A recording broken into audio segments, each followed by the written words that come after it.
Hello guys, welcome to today's online tutorial of Python language. Guys, last time we have studied about that was basically the revision of list, and in which we have studied many terms of list comprehensions.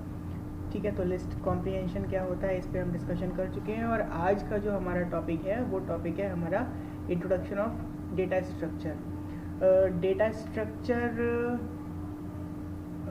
के बारे में आज हम पढ़ेंगे। Data structure क्या होता है, कौन कौन सा होता है, ठीक है। तो ये नेक्स्ट चैप्टर है, चैप्टर नंबर 9 मेंशन किया हुआ है आपकी बुक में। And in this chapter today we will start from the introduction of data structure. इसमें इस चैप्टर में मेनली दो पार्ट्स हैं। फर्स्ट पार्ट जो है वो इंट्रोडक्शन ही है डेटा स्ट्रक्चर का, कि उसकी बेसिक टर्मिनोलॉजीज़ क्या होती हैं, वो सारा कुछ है। और सेकंड पार्ट में जो मोस्ट इम्पॉर्टेंट सेकंड पार्ट में जो दो मोस्ट इम्पॉर्टेंट टॉपिक हैं, these topics are stacks, here it is stack and this one is queue, ठीक है। तो ये सारा कुछ आज हम स्टडी करेंगे। सॉरी, सारा कुछ स्टडी नहीं करेंगे हम इसमें, आज हम ये वाला जो है फर्स्ट पार्ट ही स्टडी करेंगे। अब इसके इंट्रोडक्शन में सबसे पहले तो हम बात करेंगे, एक टर्म आती है डेटा, ठीक है, और दूसरी टर्म आती है स्ट्रक्चर। तो कंप्यूटर साइंस में या फिर किसी भी ऑर्गेनाइजेशन में जब हम बात करते हैं डेटा की, तो डेटा एक मोस्ट इम्पॉर्टेंट फीचर है, या फिर डेटा हमारी प्रायोरिटी पे है, क्योंकि हम डेटा पे ही वर्क करते हैं किसी भी ऑर्गेनाइजेशन में, या फिर इवन कंप्यूटर साइंस में, आपके कंप्यूटर में, आपके सब्जेक्ट में, स्टडीज़ में डेटा मेन थिंग है, ठीक है। और उस डेटा को हम कलेक्ट करके उसको प्रॉपर एक वे में रिप्रेजेंट करते हैं। आप अपने नोट्स बनाते हो फॉर एग्जांपल, और स्टोर करते हैं, उसको अच्छे से ऑर्गेनाइज करते हैं। ऑन द होल सारी की सारी जो स्टोरी है वो हमारी डेटा के चारों तरफ ही घूमती है। अब इस डेटा को हम प्रॉपर वे में ऑर्गेनाइज करेंगे, उसे ठीक से प्रोसेस करेंगे, मैनेज करेंगे, जिससे कि हम उसको अच्छे से यूटिलाइज कर सकें, ठीक है। तो ये तो हुई बात डेटा की। डेटा की डेफिनेशन क्या होती है, डेटा क्या है, वो आगे भी हम बात करेंगे। लेकिन उससे पहले हम एक छोटी सी बात और कर लेते हैं डेटा स्ट्रक्चर के बारे में। अब ये डेटा स्ट्रक्चर आखिर होता क्या है, ठीक है। तो मैं कह सकता हूँ कि data structure are basically just that they are the structure which can hold some data together। देखो, डिफरेंट टाइप के डेटा होते हैं, हमने पढ़ा हुआ है, इंटीजर होता है, फ्लोट होता है, टपल्स होते हैं, अभी अभी लिस्ट पढ़ के आ रहे हैं, डिक्शनरी होती है ना। तो इस तरह के जो डेटा होते हैं, इनको एक साथ टुगेदर होल्ड करने के लिए हम डेटा स्ट्रक्चर का यूज़ करते हैं। In other words we can say that they are used to store a collection of related data, ठीक है। तो एक दूसरे से रिलेट करने वाला जो डेटा होता है, उनको हम स्टोर करने के लिए जिस टेक्निक का यूज़ करते हैं, that can be known as data structure, ठीक है। तो in this chapter we are going towards the first point. Here it is mentioned the first point and it is introduction of data structure. उसकी basic terminologies की बात करने के लिए हम अब नेक्स्ट पेज पे चलते हैं, ओके। तो आपकी बुक के ही ये पेजेस हैं सारे के सारे, अच्छे से आप देख सकते हो इसको। फर्स्ट जो यहाँ पे पॉइंट नंबर 9.2 है, that is elementary data representation. तो इसमें स्टेप वाइज बताया हुआ है यहाँ पे कि देखो, सबसे पहले रॉ डेटा होता है। रॉ डेटा क्या होता है? रॉ फैक्ट्स एंड फिगर्स होते हैं, कुछ वैल्यूज़ हो सकती हैं वो, ठीक है। उसके बाद data item. Data item represent single unit of values of certain type. एक तरह के डेटा की कुछ वैल्यूज़ को हम डेटा आइटम बोल सकते हैं। और साइड में यहाँ पे डेटा स्ट्रक्चर की डेफिनेशन भी मेंशन्ड है, ठीक है। तो डेफिनेशन में ऑलरेडी आपको बोल चुका हूँ, बहुत इंपॉर्टेंट पॉइंट नहीं है वो। हाँ, वाइवा वगैरह में पूछा जाता है, तो उसके लिए आप लर्न कर सकते हो। लर्न करने से बेटर कि आप उसको समझ लें, क्लियर, ओके। तो डेटा की बात हम कर चुके। अब हम बात करते हैं डेटा टाइप्स की। Data type versus data structure. देखो, डेटा की बात हम कर चुके हैं, क्लियर। उसके बाद एक टर्म आती है रिलेटेड टर्म है डेटा, सिंस डेटा स्ट्रक्चर से रिलेटेड टर्म है इसलिए यहाँ पे एक्सप्लेन करना ज़रूरी है जिससे कि आपको कन्फ्यूज़न ना हो। एक आता है टर्म डेटा टाइप्स, और data types defines a set of values, ध्यान रखिएगा यहाँ पे सेट ऑफ वैल्यूज़ आ रहा है, along with well defined operations stating its input output behavior। यानी कि कुछ सर्टेन डेटा टाइप्स होते हैं जो कि हम स्टडी करके आए हैं, integer, float, list, etcetera etcetera, mutable और इम्यूटेबल दोनों तरह के। तो उनका जो बिहेवियर है, जो उनका वर्किंग कल्चर है वो एक सा होता है, ठीक है। For example you cannot put decimal point in an integer। integer अगर डेटा टाइप है तो आप उसमें डेसिमल पॉइंट्स को ऐड नहीं कर सकते, है ना। तो ये डेटा टाइप की स्पेशलिटी होती है। वो स्पेशलिटी यही है कि उनका इनपुट एक तरह से होगा, उनका आउटपुट उसी तरह से होगा, जो वेल डिफाइंड बिहेवियर है उनका उसी वे में होगा, उस बिहेवियर से अलग नहीं जा सकते हम, ठीक है। ऑन द अदर हैंड अब बात आती है हमारी डेटा स्ट्रक्चर की। वो क्या होता है? It is a physical implementation that clearly defines a way of storing, accessing, manipulating data stored in data structure. तो डेटा इसी तरह से जैसे डेटा टाइप में होता है वैसे ही डेटा स्ट्रक्चर में भी होता है कि उसमें भी डिफरेंट डेटा स्ट्रक्चर्स का अपना अलग अलग बिहेवियर होगा। किस चीज़ का बिहेवियर होगा? उसको सॉर्ट करने का, उसको एक्सेस करने का, या फिर उसको मैनिपुलेट करने का, ठीक है। अब वो कौन सा बिहेवियर होगा, किस बिहेवियर की बात कर रहे हैं हम, कौन से फिजिकल इम्प्लीमेंटेशन की बात कर रहे हैं, वो हम इसी चैप्टर में आगे अभी एक्सप्लेन करेंगे, ठीक है। एक एग्जाम्पल यहाँ पे मेंशन किया है इन्होंने। For example Python supports list as collection data type. List की स्पेशलिटी क्या होती है कि उसमें हम हेट्रोजीनियस कई तरह के डेटा एलिमेंट्स को फिट कर सकते हैं। लेकिन जब वही लिस्ट का, जब उसी लिस्ट का इम्प्लीमेंटेशन हम करते हैं डेटा स्ट्रक्चर में तो उसका बिहेवियर चेंज हो जाता है, ठीक। तो उसमें हम वैल्यूज़ को जो प्री स्टोर करके रखेंगे वो एक सर्टेन टाइप की होंगी, कलेक्शन वो एक ही तरह का होगा। अच्छा, तो इम्पॉर्टेंट पॉइंट जो इस चैप्टर में है वो बेसिकली यही है कि लिस्ट, और देखो यहाँ पे मैं दिखाता हूँ जो मोस्ट इम्पॉर्टेंट पॉइंट आता है इसमें, वो स्टैक हम पढ़ेंगे और क्यू पढ़ेंगे। तो स्टैक और क्यू का इम्प्लीमेंटेशन हमें लिस्ट के वे में करना होगा, ठीक है। तो यही इस चैप्टर में हम सीखेंगे। एक पॉइंट और इम्पॉर्टेंट आएगा बीच में, वो भी हम एक्सप्लेन कर देंगे। Okay, so that was data type and data structure. तो डेटा स्ट्रक्चर को अभी आप होल्ड करके रखिएगा अपनी मेमोरी में, ये इसको हम बाइफरकेट करने वाले हैं अभी। तो यहाँ पे हमने कहा था कि data structure is a physical implementation that clearly defines a way of storing, accessing, manipulating data stored in a data structure. तो इनका अपना एक डेफिनेशन होगी। अच्छा, कोई बात नहीं। अब नोट करने वाली बात यह है कि डेटा स्ट्रक्चर भी कई तरह के होते हैं। जिस तरह से डेटा टाइप अलग अलग तरह के होते हैं उसी तरह से डेटा स्ट्रक्चर भी कई तरह के होते हैं, और इन डेटा स्ट्रक्चर्स का बिहेवियर भी अलग अलग होता है, बिल्कुल वैसे ही जैसे कि डेटा टाइप्स का बिहेवियर अलग अलग होता है। क्लियर? तो इसमें point number 1 is simple data structure. Simple data structure में क्या होता है?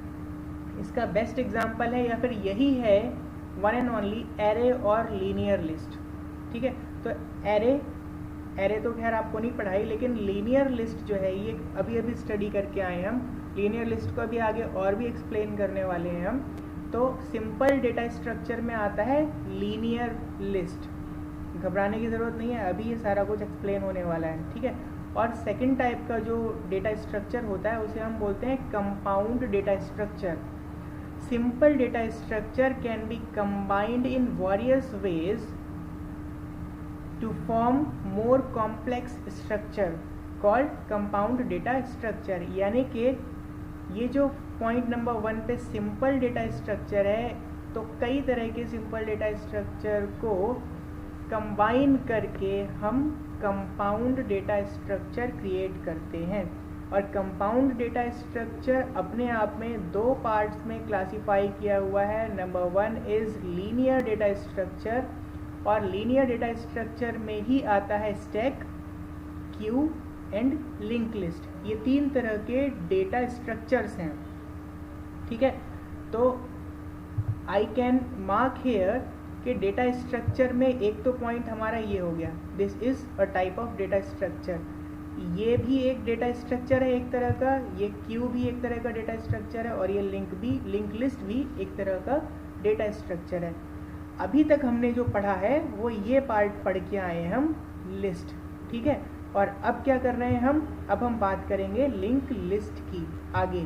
तो no need to be confused, just wait and watch, एक एक करके सारी टर्म्स को हम एक्सप्लेन करेंगे। अच्छा, तो एक और है डेटा स्ट्रक्चर का टाइप, उसे हम बोलते हैं non linear data structure. Non linear data structure में आता है ट्री। अब ये ट्री क्या होता है वो भी हम एक्सप्लेन करने जा रहे हैं, ओके। तो let's move towards the new page.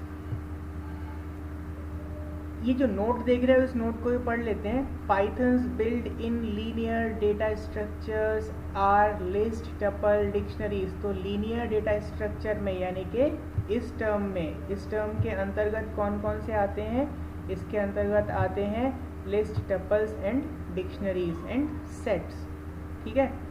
तो ये बात हो गई। अच्छा, अब यहाँ पे आप ग्राफिकल रिप्रेजेंटेशन देख लीजिए कि डेटा स्ट्रक्चर्स को हमने किस किस तरह से बाइफरकेट किया हुआ है। So here this is simple data structure. Simple data structure में हम बोलेंगे एरे या फिर लीनियर लिस्ट, ठीक। कंपाउंड डेटा स्ट्रक्चर ये खुद दो पार्ट में डिवाइड हो गया, लीनियर में और नॉन लीनियर में, ऊपर वाले पैराग्राफ में भी मेंशन किया हुआ है। लीनियर में आता है stack, Q and link list, ठीक है। और नॉन लीनियर में आता है tree. Now, so this is overall data structure, and in this part, this is the main part which we are going to study in this chapter. और इसमें भी केवल ये जो दो पार्ट आप देख रहे हो, that is stack and queue, हमें इस चैप्टर में क्या करना है, हमें ये करना है कि स्टैक की स्टडी करनी है, आफ्टरवर्ड्स हमें क्यू की स्टडी करनी है, और क्यू और स्टैक की जो वर्किंग कल्चर है उस वर्किंग कल्चर को इम्प्लीमेंट कर देना है लिस्ट में। So that is what we have to do in this chapter, okay. Now point number 1, that is linear list array. देखो 11th क्लास से मैं बोलता आ रहा हूँ, मेरे मुंह से आपने कई बार सुना होगा एरे एरे एरे। तो लीनियर लिस्ट का जो कॉन्सेप्ट यहाँ पे है पाइथन में, वो बेसिकली एरे का ही कॉन्सेप्ट है, जो कि हम डेटा स्ट्रक्चर में नॉर्मली पढ़ते थे पहले। C++ में भी ये हमने स्टडी किया हुआ है पहले, उसमें ये एरे के नेम से था और इसमें ये लिस्ट के नेम से है। अब इसी लिस्ट को हमने लीनियर लिस्ट बोल दिया है, ठीक है। तो इसकी वर्किंग क्या होती है, इसका वर्किंग कल्चर क्या है, इसकी प्रोसेसिंग की डेफिनेशन क्या है। जिस तरह से लिस्ट में हमने आपको बताया कि एक इंडेक्सिंग होती है, ठीक है। तो ये जो लीनियर लिस्ट एरे है या फिर सिंपल लीनियर लिस्ट बोलिए आप, कंफ्यूज मत होइए, तो इसमें वही इंडेक्सिंग वर्क करती है।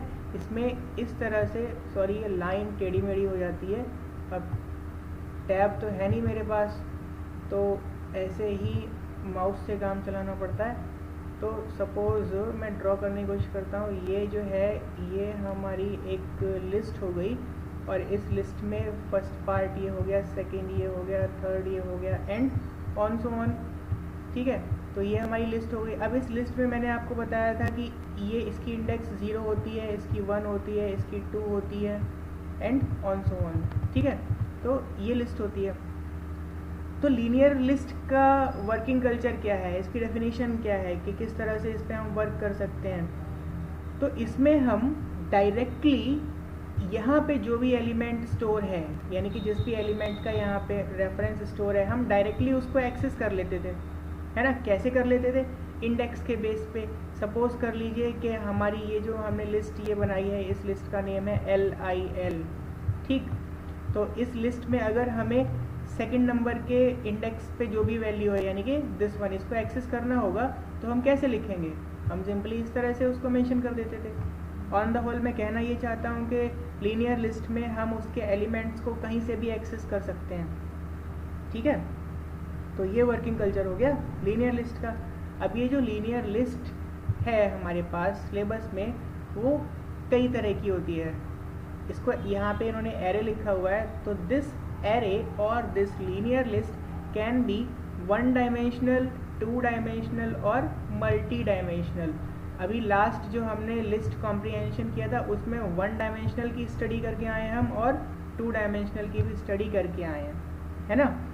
और in Python arrays are implemented through the list data types as linear list through numpy array, ठीक है।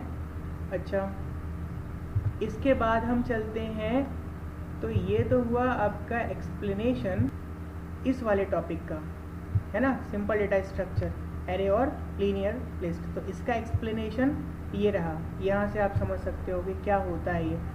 अब हम बात करेंगे इस पॉइंट की, दैट इज स्टैक। अब हम स्टैक का वर्किंग कल्चर क्या है वो देखेंगे, स्टैक में हम किस तरह से वर्क करते हैं। तो देखो, ये जो स्टैक है ये एक कॉन्सेप्ट पे वर्क करता है। ये इस कॉन्सेप्ट पे वर्क करता है कि जो लास्ट में आएगा, यानी कि जो डेटा लास्ट में इसमें स्टोर किया जाएगा, तो जब रिट्राइव करने की बारी आएगी तो वो डेटा सबसे पहले रिट्राइव किया जाएगा। तो इसमें हम वैसे नहीं कर सकते जैसे कि इस लिस्ट में कर सकते थे। इस लिस्ट में हम कहीं से भी इंडेक्स के बेस पे किसी भी डेटा को एक्सेस कर सकते थे, है ना। लेकिन ये जो स्टैक है, स्टैक में हम इस तरह से नहीं कर सकते। स्टैक में एक कॉर्नर होता है, यानी कि एंट्री का जो डोर है वो एक ही है, और वो एंट्री का डोर यहाँ पे होता है टॉप पे। यहाँ टॉप से ही, यानी कि ऊपर के पोर्शन से ही कोई भी डेटा इसमें इंसर्ट किया जाएगा, और सिर्फ यहीं से कोई भी डेटा रिट्राइव किया जाएगा, यानी कि एग्जिट होगा। तो ये तो इसका है कॉन्सेप्ट। अब इस कॉन्सेप्ट को यहाँ पे आप स्टडी कर लीजिए अच्छे से। बेसिकली स्टैक डेटा स्ट्रक्चर जो है वो बिल्कुल उन प्लेट्स की तरह होता है, जो प्लेट आप कहीं होटल्स में देखते हो कि एक के ऊपर एक प्लेट रखी हुई है। जैसे कि यहाँ पे ये इन्होंने शो किया है, ये क्या है, एक के ऊपर एक प्लेट रखी हुई है। आपके किचन में समझ लो या फिर किसी होटल में समझ लो। तो जब प्लेट आप रखते हो तो सबसे ऊपर ही रखोगे इसमें, ठीक है, और ऊपर रखते जाएंगे, यानी कि हम डेटा इसमें इंसर्ट कर रहे हैं। किस एंड से इंसर्ट कर रहे हैं? सिर्फ ऊपर वाले एंड से इंसर्ट कर रहे हैं। और जब डेटा को निकालने की बारी आती है, प्लेट को निकालने की बारी आती है, तो हम सिर्फ ऊपर से ही डेटा को एक्सेस करते हैं, यानी कि ऊपर वाला ही पहले जाएगा। तो ये जो कॉन्सेप्ट है, इस कॉन्सेप्ट को हम कंप्यूटर साइंस में बोलते हैं LIFO, that is last in first out, जो बाद में आएगा लेकिन जाएगा पहले, ठीक है। Insertion and deletion, look at here, in stack insertion and deletion takes place only at one end. इसी बात को मैं इतनी देर से कह रहा हूँ कि रखोगे आप प्लेट को तो वो इंसर्शन हुआ, और प्लेट को उसमें से निकालोगे तो वो डिलीशन हुआ। तो ये इंसर्शन डिलीशन कहाँ से हो रहा है? सिर्फ एक ही एंड से होगा, ठीक। उस एंड को हम नेमली टॉप बोलते हैं, ठीक है। तो जब कोडिंग आएगी तो ये टॉप का एक वेरिएबल वहाँ पे आएगा। That was a talk about stack. Okay, now the next point is Q. तो क्यू क्या होता है? देखो, ये क्यू बिल्कुल, इसका जो वर्किंग कल्चर है वो बिल्कुल वैसे ही है कि जब आप कभी बैंक में जाओगे तो आप देखोगे कि कैश काउंटर पे कुछ लोगों की लाइन लगी हुई होती है, ठीक है। जो पहले उस लाइन में लगेगा उसी को पहले कैश मिलेगा, या फिर जो भी उसका काउंटर पे वर्क है that work will be get done first. जो पहले आएगा वो पहले पाएगा, या फिर इसको हम दूसरी तरह से ये बोल सकते हैं फर्स्ट कम फर्स्ट आउट। जो पहले आएगा वो पहले जाएगा, ठीक है। तो इसका जो एक बिहेवियर है, इस तरह के डेटा स्ट्रक्चर का जो बिहेवियर है वो बिल्कुल इसी तरह से क्यू जो होती है, लोगों की जो लाइन होती है उसके बेस पे वर्क करता है। अब इसको हम कंप्यूटर साइंस में कैसे इम्प्लीमेंट करेंगे? So it can be read here Q data structure of FIFO, that is first in first out, where insertion take place at rear end of the queue and deletion takes place at the front end of the queue। देखो insertion, वो जो bank में line लगी हुई है उसमें insertion कहाँ से होता है? बैक साइड से, ठीक है, दैट इज रियर पॉइंट। और डिलीशन कहाँ से होता है? दैट इज फ्रंट एंड से, यानी कि काउंटर की तरफ से जो फर्स्ट पर्सन है दैट इज फ्रंट एंड। तो ये वर्किंग कल्चर है इस क्यू का। तो इसमें अब हम इन तीनों को एक बार, इन तीनों की बात कर लेते हैं। मींस इन तीनों डेटा स्ट्रक्चर में डिफरेंसेस कहाँ पे? ये जो है यहाँ पे लीनियर लिस्ट में जो इंसर्शन एंड डिलीशन हो रहा था वो बीच में से कहीं पे भी हो रहा था, है ना, on the basis of index. अब यहाँ की बात करते हैं स्टैक। स्टैक में इंसर्शन और डिलीशन किस रूल के बेस पे हो रहा था? लीफो, यानी कि लास्ट इन फर्स्ट आउट, ठीक है। यहाँ इंडेक्सिंग नहीं काम कर रही है। और यहाँ क्यू जो डेटा स्ट्रक्चर है, यहाँ पे इंसर्शन एंड डिलीशन किस बेस पे हो रहा है? फर्स्ट इन फर्स्ट आउट के बेस पे हो रहा है। तो तीनों का वर्किंग कल्चर अलग है, तो तीनों अलग अलग तरह के डेटा टाइप्स हुए, ठीक है। Now the next point is linked list. Linked list क्या होता है? आप लोगों ने तो केवल लिस्ट पढ़ा हुआ था, अब ये नया क्या आ गया यहाँ पे? तो नया कुछ नहीं है, बहुत इजी है। अभी आपने लिस्ट पढ़ा था, तो लिस्ट में क्या होता था? सिंपल कुछ ब्लॉक्स होते थे, है ना, और उन ब्लॉक्स में कुछ डेटा होता था। कॉन्सेप्ट वही है लेकिन थोड़ा सा एनहेंस्ड कॉन्सेप्ट है। इस कॉन्सेप्ट में क्या होगा कि कुछ there are some special list, यहाँ पे बिल्कुल स्पेशल लिस्ट टाइप की है जो दो पार्ट में डिवाइड की हुई होती है। फर्स्ट पार्ट जो है, फर्स्ट पार्ट में कुछ इंफॉर्मेशन होती है। ये जो है ना, डायरेक्ट मैं यहाँ से आपको एक्सप्लेन करता हूँ, डायरेक्ट यहाँ से। पॉइंट नंबर 1, 2-3 पॉइंट्स हैं, माइंड में सेट करते जाओ। ये जो लिंक लिस्ट है, फर्स्ट पॉइंट तो ये कि इस लिंक लिस्ट में कई सारे नोड्स होते हैं, ठीक है। तो एक नोड ये हो गया, है ना, दूसरा नोड ये हो गया, तीसरा नोड ये हो गया। इनको हम क्या बोलेंगे? नोड। अब ये जो 3 नोड्स हैं, these all nodes are connected to each other। कैसे? एक्चुअली ये जो नोड है, इस नोड के 2 पार्ट्स होते हैं। First part is info part and second part is next part. तो इन्फो पार्ट में तो कोई भी इंफॉर्मेशन स्टोर रहती है, जैसे कोई भी डेटा हो गया, इंटीजर फ्लोट हो गया, डिक्शनरी का डेटा हो गया, कोई भी डेटा हो गया, ठीक है। तो वो डेटा स्टोर रहेगा आपका, जैसे कि स्टूडेंट का नेम हो गया, स्टूडेंट का रोल नंबर, एनीथिंग एल्स। और इससे आगे की इंफॉर्मेशन कहाँ पे स्टोर है?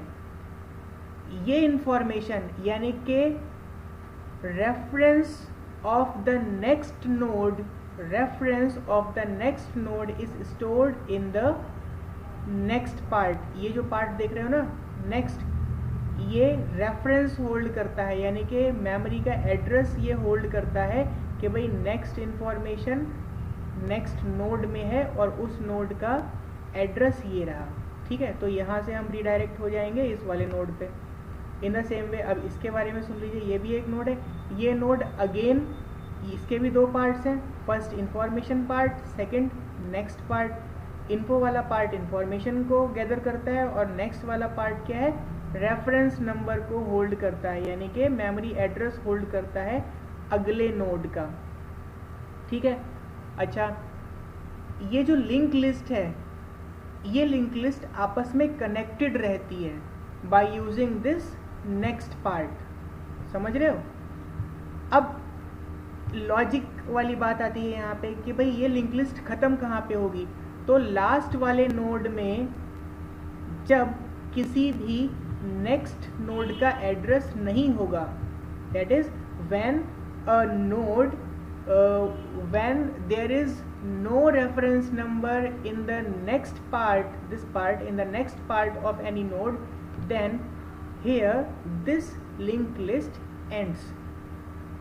ठीक है, तो ये जो हमने अभी आपको डिटेल बताई, दैट इज ये वाली जो हमने इस पे हमने बात की, सिंस इस पार्ट में, लिंक लिस्ट के इस पार्ट में सिर्फ नेक्स्ट नोड का ही एड्रेस स्टोर रहता है, इसलिए हम इसको सिंगली लिंक लिस्ट बोलते हैं। क्या बोलते हैं? Singly link list. अब हम आ जाते हैं दूसरे टाइप की लिंक लिस्ट पे, जिसको हम बोलते हैं डबली लिंक लिस्ट।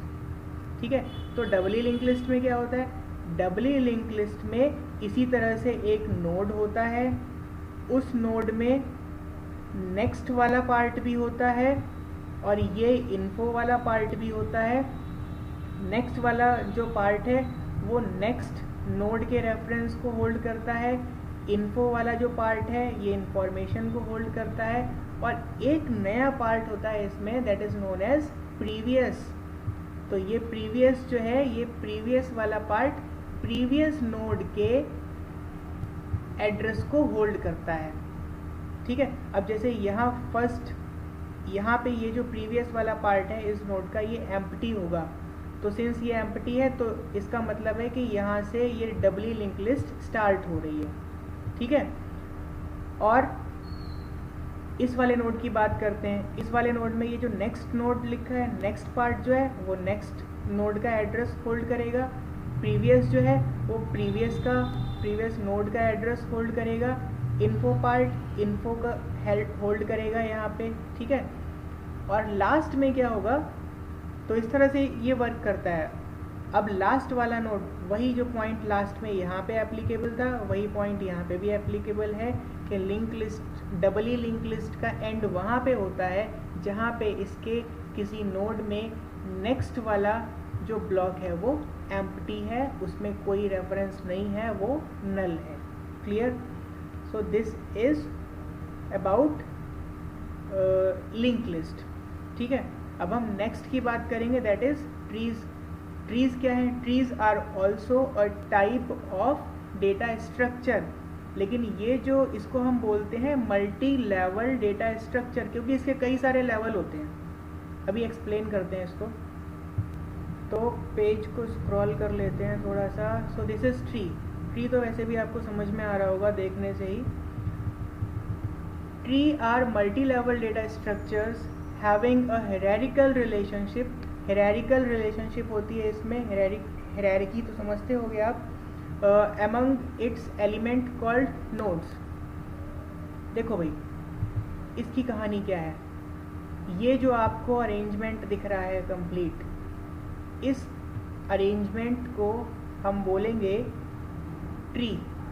ठीक है, अब ट्री क्या है? ट्री एक मल्टी लेवल डेटा स्ट्रक्चर है।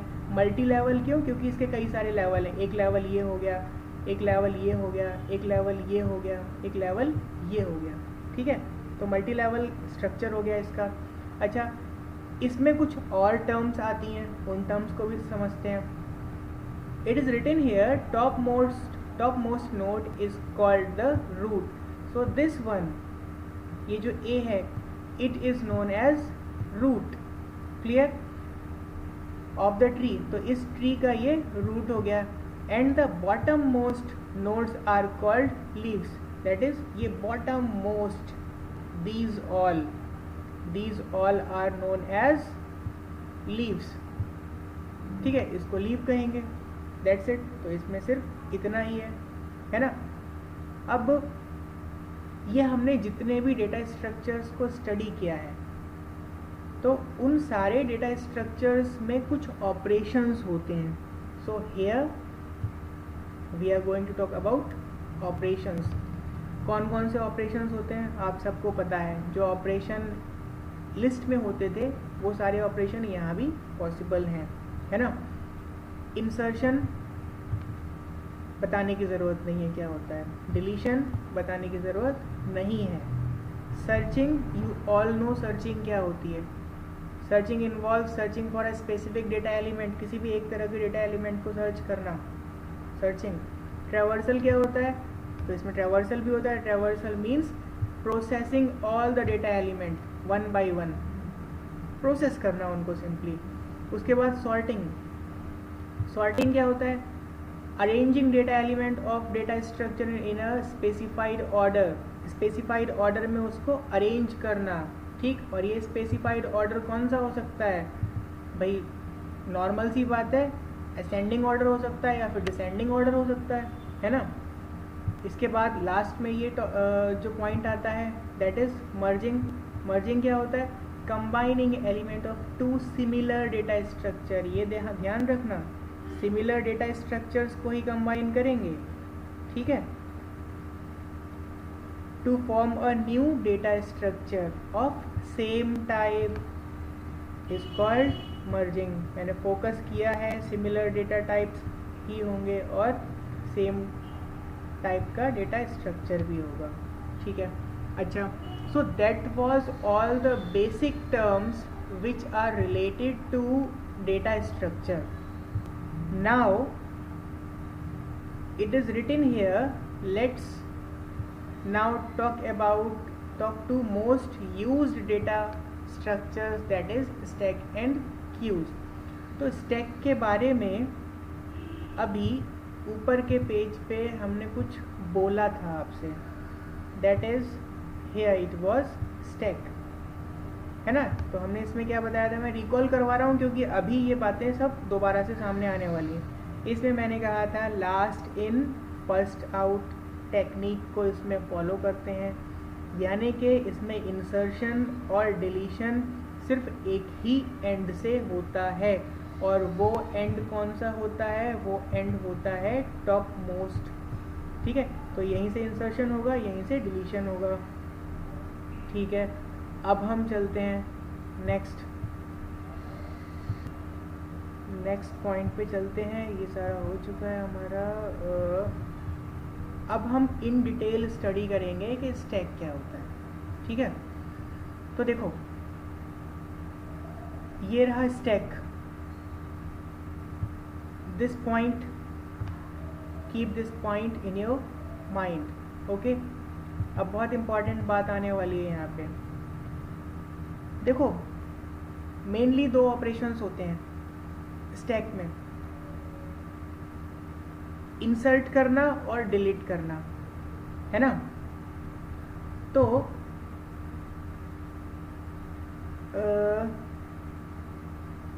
यहाँ से देखते हैं हम ये वाला पॉइंट। देखो पहले हम इंसर्शन की बात करते हैं कि स्टैक में इंसर्शन कैसे होगा। A new data element can only be added, इसका मतलब क्या है, हम इंसर्शन की बात कर रहे हैं। To the top of the stack, हाँ पता है वही, हमें इतना समझ में आ गया, ठीक है। लेकिन ये जो इंसर्शन हो रहा है, इस इंसर्शन को हमने एक नया नेम दिया यहाँ पे, इंसर्शन मीन्स पुश। तो जब भी स्टैक में इंसर्शन की बात आएगी तो आगे से हम वर्ड यूज़ करेंगे पुश, ठीक है। यहाँ पे यूज़ किया गया है पुश पुश पुश, ठीक है। और जब भी डिलीशन की बात आएगी तो इस पैराग्राफ को याद रखेंगे हम। Data can only be remove की बात हो रही है फ्रॉम द टॉप, हाँ भाई टॉप से ही होगा। और रिमूव करने को यहाँ पे एक नई टर्म आती है दैट इज पॉप। यानी कि जब भी डेटा को डिलीट करने की बात आएगी स्टैक में से तो हम बोलेंगे कि यहाँ पे पॉप ऑपरेशन हो रहा है। पुश मतलब इंसर्ट, पॉप मतलब डिलीट। क्लियर? इतनी बात याद रखना, कंफ्यूज होने की ज़रूरत नहीं है। अब यहाँ पे ये देखो, ये क्या है, इलिस्ट्रेशन है ये कि पुश और पॉप कैसे होता है स्टैक में। ये क्या है? ये है एक हमारे पास एम्प्टी स्टैक। जैसे एम्प्टी लिस्ट होती है ना, इसी तरह से एम्प्टी स्टैक का एक डायग्राम बना लिया हमने। मैंने बोला था कि टॉप एक एलिमेंट आएगा, सॉरी टॉप एक वर्ड का हम यूज़ करेंगे इसमें। तो अभी जब since this stack is empty, तो टॉप जो है इसका, यानी कि जो ऊपर वाला पार्ट है, यानी कि जिस पार्ट से हमें इंसर्शन या डिलीशन करना होता है, वो टॉप इज़ नन, यानी कि अभी टॉप में कुछ है ही नहीं। अब हमने क्या किया, नाउ पुश 32, हमने 32 को पुश किया यानी कि इंसर्ट किया, तो 32 आपको यहाँ पे नज़र आ रहा है। अब क्या हो गया, अब टॉप वाला जो वेरिएबल है इसमें एक वैल्यू आ गई 32, यानी कि अब टॉप में कौन है, 32 है। अगेन हमने पुश किया 18, तो फिर से ये देखो टॉप से ही, ऊपर से ही इंसर्ट हो रहा है, और अब टॉप क्या हो गया, 18 हो गया। हमने क्या किया यहाँ पे, पॉप वन एलिमेंट, एक एलिमेंट हमने निकाला, तो पता ही है आपको कि भाई डिलीशन होगा, यानी कि पॉप होगा ऊपर से ही, और ऊपर वाला एलिमेंट क्या है, 18 है, तो भाई ये 18 बाहर हमने निकाल लिया, दैट इज़ ये पॉप ऑपरेशन हो गया। तो जैसे ही पॉप ऑपरेशन हुआ तो टॉप की वैल्यू क्या हो गई, माइनस हो गई, नीचे आ गई, है ना। तो टॉप में अब फिर से 32 आ गया। अब क्या कर रहे हैं, पुश 29, तो अब बताने की ज़रूरत नहीं है मुझे आगे क्या हो रहा है, ये लो पुश हो गया, यानी कि इंसर्ट हो गया 29 और टॉप की वैल्यू भी चेंज हो गई। अब क्या कर रहे हैं, पॉप वन एक एलिमेंट निकाला, सिंपल सी बात है, ऊपर से ही निकालेंगे तो 29 बाहर आ गया, ये एलिमेंट पॉप हो गया। तो ये दो मेन ऑपरेशन हैं स्टैक के, ठीक है। अब हम इसके बाद देखते हैं कि व्हाट इज़ नेक्स्ट। तो दो मेन ऑपरेशन तो ये हो गया आपका, एक पुश और दूसरा पॉप। तो आई होप आपको पुश समझ में आ गया होगा और पॉप समझ में आ गया होगा कि किस तरह से होता है from the top end of a stack. इसके साथ में 3 टर्म्स और आती हैं, ये सारा का सारा बेसिक टर्म्स चल रही हैं, अभी कुछ बहुत बड़ा रॉकेट साइंस नहीं आया। तो कुछ और टर्म्स होती हैं which are related to stack. उसमें क्या है, सबसे पहले पीक। पीक ये जो टर्म है इसका मतलब होता है कि ऊपर वाले एलिमेंट को विदाउट रिमूव किए सिर्फ इतना इंस्पेक्ट कर लेना कि टॉप पे कोई वैल्यू है कि नहीं है, समझ रहे हो। That is peak refers to inspecting the value at the stack's top without removing. It is also sometimes referred as inspection, यानी कि हम बस इंस्पेक्शन करने गए कि भाई टॉप में कोई वैल्यू है कि नहीं है, यानी कि स्टैक में कोई वैल्यू अवेलेबल है कि नहीं है। जो भी ऊपर वैल्यू होगी उसका नेम, उसे हम टॉप से रेफर करते हैं, है ना। और ये इंस्पेक्शन करना कि भाई टॉप में कुछ है कि नहीं है, अगर टॉप में कुछ हुआ इट मीन्स कि हमारी स्टैक में कुछ वैल्यूज़ अवेलेबल हैं, और अगर टॉप में कुछ नहीं है, टॉप नन है, इट मीन्स के there is no data in the stack, that is stack is empty, जैसे कि यहाँ पे था। ओवरफ्लो क्या होता है, अब ये ओवरफ्लो का मीनिंग ये होता है कि हमारे पास स्टैक में जितनी भी मेमोरी थी वो सारी की सारी मेमोरी फुल हो चुकी है, और उसके बाद भी हम उसमें पुश किए जा रहे हैं, डेटा को इंसर्ट करना चाह रहे हैं। तो भाई एक बकेट है, उसमें पानी भरा हुआ है, उसमें और पानी आप डालोगे तो क्या होगा, ओवरफ्लो हो जाएगा। तो बस वही कॉन्सेप्ट है यहाँ पे। इट मीन्स कि अगर ऑलरेडी स्टैक फुल है then we can not insert और we can not push the data, और अगर ऐसा होता है तो ओवरफ्लो की एक एरर सामने आती है। In the same way underflow भी कुछ होती है, एक एरर होती है। अंडरफ्लो क्या होता है कि मान लीजिए कि हमारी स्टैक जो है वो एम्प्टी स्टैक है और एम्प्टी स्टैक में हम पॉप ऑपरेशन परफॉर्म करें, है ना, तो एक एरर सामने आएगी, उस एरर को हम अंडरफ्लो बोलते हैं। क्लियर है? तो आज के लिए सिर्फ इतना ही रखेंगे। अब नेक्स्ट लेक्चर में आपको स्टैक का से रिलेटेड कुछ एग्जांपल्स देंगे और स्टैक का लिंक लिस्ट के थ्रू लिस्ट के थ्रू स्टैक का इम्प्लीमेंटेशन करके दिखाएंगे, तो वो कोडिंग होगी। तो नेक्स्ट लेक्चर से पहले ये सारे के सारे जो पॉइंट्स हैं वो आपको क्लियर होने चाहिए। नेक्स्ट लेक्चर में हम आपको ये जो कुछ पॉइंट्स हैं, यानी कि ये देखो एग्जांपल है, इस एग्जांपल को क्लियर करेंगे। इस एग्जांपल को आप लोग खुद से समझने की कोशिश कीजिएगा, बहुत इजी है। अगर समझ जाओगे तो व्हाट्सएप ग्रुप में रिप्लाई कर देना, तो इसमें टाइम वेस्ट हम नहीं करेंगे। ठीक है? Thank you for watching, bye.